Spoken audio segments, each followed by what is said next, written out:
பலத்த காற்றுடன் கூடிய கனமழை பொறுத்தவரைக்கும் நீண்ட நாட்களுக்கு பிறகு வர தயாராக இருக்கிறது. நீங்க எதிர்கொள்ள தயாரா அப்படிங்கிறத கொஞ்சம் யோசிச்சுக்கோங்க. ஏன்னா ரொம்ப நாட்களுக்கு அப்புறம் இந்த மழை பொழிவுங்கிறது தமிழ்நாட்டுல வரப்போதுங்க.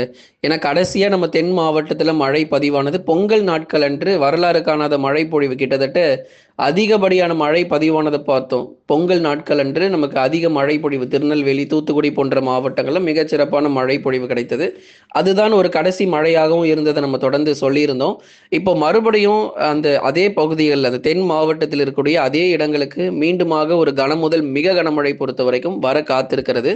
சூறை காற்றுடன் கூடிய கனமழை அப்படின்னு தாங்க சொல்லி ஆகணும். நல்ல ஒரு பலத்த காற்றும் வீசும். அதே சமயங்கள்ல நல்ல ஒரு மழை பொழிவும் கிடைப்பதற்கான வாய்ப்புகள் மிக அதிகமாகி இருக்கிறது. தரைக்காற்று நல்ல ஒரு பலமான தரைக்காற்று கடலோர பகுதிகள்ல வீச ஆரம்பிச்சிருக்கு. இன்னும் நமக்கு நாட்கள் போக போக மழை நமக்கு ரொம்ப தீவிரமா இருக்கும்.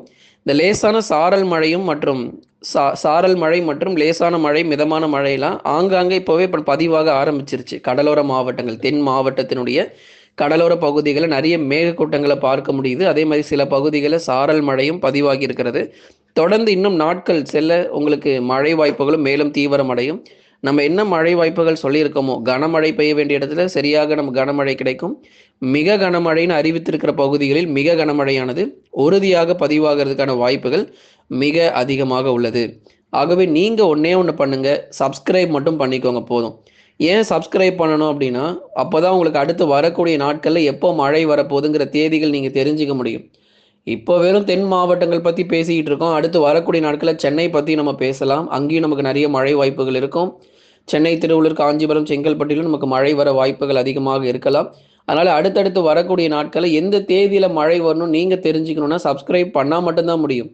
ஏன்னா அப்பதான் நீங்க உங்களுக்கு அடுத்தடுத்து நோட்டிஃபிகேஷன் உங்களுக்கு வரும். சப்ஸ்கிரைப் பண்ணிட்டு பக்கத்துல இருக்கக்கூடிய பெல் பட்டனை கிளிக் பண்ணாதான் உங்களுக்கு அடுத்தடுத்து வரக்கூடிய நாட்கள்ல என்னென்ன தேதிகள் நம்ம சொல்றோமோ உங்களுக்கு நோட்டிஃபிகேஷனா வரும். அதனால மறக்காம சப்ஸ்கிரைப் பண்ணி தொடர்ந்து உங்க நண்பர்கள், உறவினர்கள் அவங்களுக்கும் தெரியப்படுத்தி ஷேர் பண்ணுங்க. பார்த்து பயன்பெற்றுக் கொள்ளட்டும். சரி, தென் தமிழகத்தில் தரைக்காற்றுடன் கூடிய தீவிர கனமழையானது பதிவாகக்கூடும். ஒரு 30 கிலோமீட்டர் அல்லது 35 கிலோமீட்டர் வேகத்துல அந்த தரைக்காற்று அப்படிங்கிறது இருக்கும். தரைக்காற்றுடன் கூடிய அந்த கனமழையினுடைய தீவிரமானது தென் தமிழ்நாட்டில் அதிகமாக எதிர்பார்க்க முடியும். ஏன்னா இதை பத்தி கடந்த 2-3 நாட்களாக உங்களுக்கு நம்ம நிறைய பேசியிருந்தோம். தொடர்ந்து தென் தமிழகத்தில் பெரும்பாலான பகுதிகளில் இந்த மழை வாய்ப்புகளும் உறுதியாகி இருக்கிறது நண்பர்களே.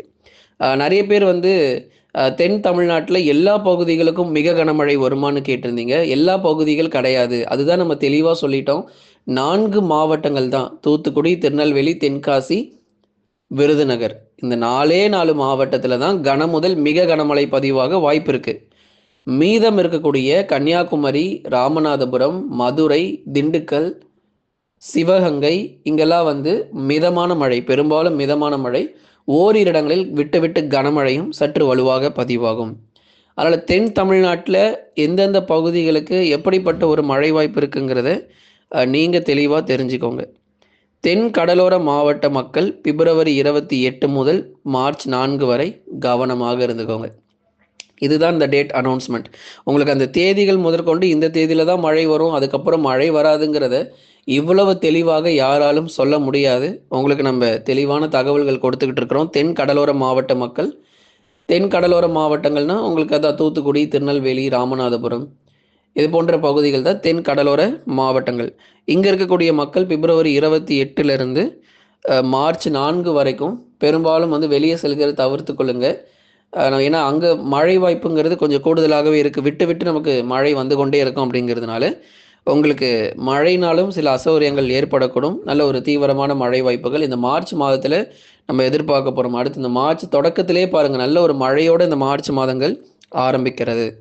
அடுத்ததாக நம்ம டெல்டா மாவட்டங்கள் பற்றி சொல்லி தான் ஆகணும். ஏன்னா அங்கேயுமே நமக்கு மழை வர வாய்ப்பு இருக்குது. நாகை, தஞ்சை, திருவாரூர் மற்றும் புதுக்கோட்டையிலும் மழை பொழியும். கனமழை எச்சரிக்கை இருக்கு. நாகை, தஞ்சை, திருவாரூர் மற்றும் புதுக்கோட்டை இந்த 4 மாவட்டத்தில் கனமழையும், மயிலாடுதுறை, அரியலூர், பெரம்பலூர் மற்றும் திருச்சிராப்பள்ளியில் மிதமான மழையுமாக டெல்டா மாவட்டத்தில் எதிர்பார்க்கலாம். ஏன்னா இங்க டெல்டா மாவட்டத்தில் கடலோரம் மற்றும் கடல் ஒட்டிய பகுதிகளுக்கு கனமழை உறுதியாக பதிவாகும். மற்ற இடத்தில் இருக்கக்கூடிய இந்த மயிலாடுதுறை, அரியலூர், பெரம்பலூர் மற்றும் திருச்சியில மட்டும் மிதமான மழையானது எதிர்பாருங்க. ஆனால் அங்கே மிக கனமழை எதிர்பார்த்துடாதீங்க. டெல்டாவில் மிக கனமழை கிடையாது. கனமழை மட்டும்தான். விட்டு விட்டு பகுதியாக கடலோரத்தில் இருக்கக்கூடிய மாவட்டங்களுக்கு மட்டும் அந்த டெல்டாவில் மழையானது பதிவாகக்கூடும். அடுத்தபடியாக சென்னைக்கும் மழை வர வாய்ப்பு இருக்குமா? இருக்குங்க. லேசான மழைக்கான வாய்ப்பு இருக்கு. லேசான மழை மற்றும் சாரல் மழை சென்னை பொறுத்தவரை இருக்கும். வட தமிழக கடலோரங்களில் மிதமான மழை எதிர்பார்க்கலாம். சென்னை, திருவள்ளூர், காஞ்சிபுரம், செங்கல்பட்டு, விழுப்புரம், கடலூர், புதுச்சேரி மற்றும் காரைக்கால், கள்ளக்குறிச்சி இங்கேயும் நமக்கு மழை வரும். கவலைப்படாதீங்க. எங்க நமக்கு மழை வராம போயிருமோ அப்படின்ட்டு. உங்களுக்குமே மழை இருக்கு. ஆனா பெருசா கனமழைங்கிறது இல்ல. லேசான மழை மற்றும் மிதமான மழை மட்டும் எதிர்பார்க்க முடியும். பிப்ரவரி 28லிருந்து படிப்படியாக மேகக்கூட்டங்கள் வரத் தொடங்கி, ஆங்காங்கே சீரான அளவுக்கு அந்த மிதமான மழை மற்றும் லேசான மழை கடலோர மாவட்டத்திலும் உறுதியா பதிவாகும். அதனால நமக்கெல்லாம் மழையே வராதுன்னு நினைச்சிடாதீங்க. உங்களுக்கும் மழை காத்திருக்கு. சென்னை முதல் மயிலாடுதுறை வரை இருக்கக்கூடிய பகுதிகளுக்கும். அடுத்தபடியாக உள் மாவட்டங்கள். இங்க தாங்க பிரச்சனையே ஆரம்பிக்குது. ஏன்னா உள் மாவட்ட பகுதிகளுக்கு நல்ல ஒரு தீவிரமான மழை வரணும்னு சொல்லி இங்க இருக்கக்கூடிய மக்களும் அதிகமா விருப்பப்படுறாங்க. தூத்துக்குடி, திருநெல்வேலியில மட்டும் மழை வருகிறது. ஆனா இங்க உள் மாவட்டத்தில மட்டும் ஏன் மழை வரல அப்படின்னு சொல்லி நெறைய பேர் கேட்டிருந்தீங்க. கொஞ்சம் பொறுமையா இருங்க. தென்மேற்கு பருவமழை இன்னும் நமக்கு தொடங்கல. ஏன்னா நெறைய பேர் இத தவறா நீங்க தென்மேற்கு பருவமழைன்னு நெனைச்சிட்டு இருக்கீங்க. இது தென்மேற்கு பருவமழை கிடையாது. நமக்கு வந்து தென்மேற்கு பருவமழை வரக்கூடிய மே மாதங்கள்ல தான் தொடங்குவதற்கான வாய்ப்புகள் இருக்கு. அப்போ நமக்கு மே, ஜூன், ஜூலை மற்றும் ஆகஸ்ட் மாதங்கள்ல உள் மாவட்டத்தில் நல்ல ஒரு மிக தீவிரமான மழை கிடைக்கும்.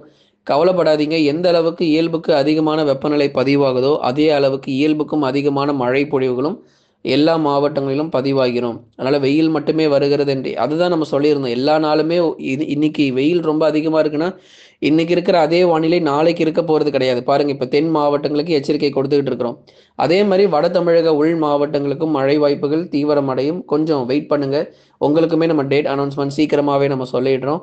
ஆனா அதுவரைக்கும் வெயிலுடைய தாக்கமும் வறண்ட வானிலையும் வானம் மேகமூட்டமாகவே உள் மாவட்டங்கள் காணப்படும். வேலூர், திருப்பத்தூர், ராணிப்பேட்டை, திருவண்ணாமலை, சேலம், நாமக்கல், கரூர், திருப்பூர், ஈரோடு மற்றும் கிருஷ்ணகிரி, தருமபுரி போன்ற மாவட்டங்கள் எல்லாமே வானம் ஓரளவு மேகமூட்டமும் அதிகபட்சம் மழை வாய்ப்புகள் கிடையாது அப்படிங்கிறதையும் மிக தெளிவா நம்ம சொல்லிட்டோம். அடுத்தபடியாக மேற்கு தொடர்ச்சி மலையொட்டிய மாவட்டங்கள் நீலகிரி, கோயம்புத்தூர் மழை வாய்ப்பு கிடையாது. தேனி, தென்காசி மாவட்டங்கள் மட்டும் இந்த பகுதியில் இருக்கிறவங்களுக்கு மிதமானதிலிருந்து கனமழை கிடைக்கும். தேனி மற்றும் தென்காசியில் பெரும்பாலும் மிதமானதிலிருந்து கனமழை. தென்காசியில் ஓரிடங்களில் கனமுதல் மிக கனமழை கூட எதிர்பார்க்க முடியும். மற்றபடி கன்னியாகுமரி போன்ற மாவட்டங்களில் மிதமான மழை மட்டுமே ஆங்காங்கே பரவலாக தொடர்ந்து நீடிப்பதற்கான வாய்ப்புகள் அதிகரிச்சிருக்கு. ஆகவே நீங்க நண்பர்களே எல்லாருமே தொடர்ந்து சப்ஸ்கிரைப் பண்ணி சப்போர்ட் பண்ணுங்க. இந்த வருஷம் நமக்கு தென்மேற்கு பருவமழை கூடுதலாகவே பதிவாகும். கவலைப்பட தேவையில்லை. தமிழ்நாடு மட்டுமல்ல, கேரளா, கர்நாடகா மற்றும் மகாராஷ்டிரா மாநிலங்கள், மத்திய பிரதேஷ், ஒரிசா, சத்தீஸ்கர் மற்றும் மேற்கு வங்கம் போன்ற மாநிலங்கள். அடுத்து இப்போ சிக்க போகிறது மேற்கு வங்கம் தான். இப்போ வங்கக்கடல் பகுதிகளில் நிறைய தாழ்வு பகுதிகள் உருவாக போகுது. உருவாகி தொடர்ந்து வடக்கு திசை நோக்கி நகரப்போகுது. இதன் காரணமாக மேற்கு வங்கம், ஒரிசா போன்ற மாநிலங்கள்லாம் இப்போ அடுத்த மார்ச் மாதங்கள் நல்ல ஒரு மழை கிடைப்பதற்கான சூழ்நிலை அதிகரிச்சிருக்கிறது. ஆகவே வங்கக்கடலில் நிறைய தாழ்வு பகுதிகள் உருவாகும் இந்த கோடை காலங்களிலும். தமிழ்நாட்டிற்கு பெரிதளவில் பாதிப்புகள் இல்லை அப்படின்னாலும் மேற்கு வங்கம், ஒரிசா போன்ற மாநிலங்களுக்கு தொடர்ந்து நகர்ந்து செல்கிறதுனால சில தாழ்வு பகுதிகள் தமிழகத்தை ஒட்டி நகர்ந்து போகும். அந்த மாதிரி ஏதாவது சூழ்நிலை ஏற்பட்டாலும் நம்ம கடலோர பகுதிகளில் மார்ச் மாதங்களில் மழை வாய்ப்புகளையும் எதிர்பார்க்கலாம். நண்பர்களே, நீங்கள் மறக்காமல் லைக் பண்ணுங்கள். எல்லாருமே சப்ஸ்கிரைப் பண்ணி சப்போர்ட் பண்ணுங்கள். துல்லியமான வானிலை அறிக்கையை ஒவ்வொரு நாளும் கேட்டு பயன்பெற்றுக் கொள்ளுங்கள். இனி வரும் நாட்களிலும் பரவலாக மழை வாய்ப்புகள் தமிழகத்தில் அதிகரிக்கக்கூடும்.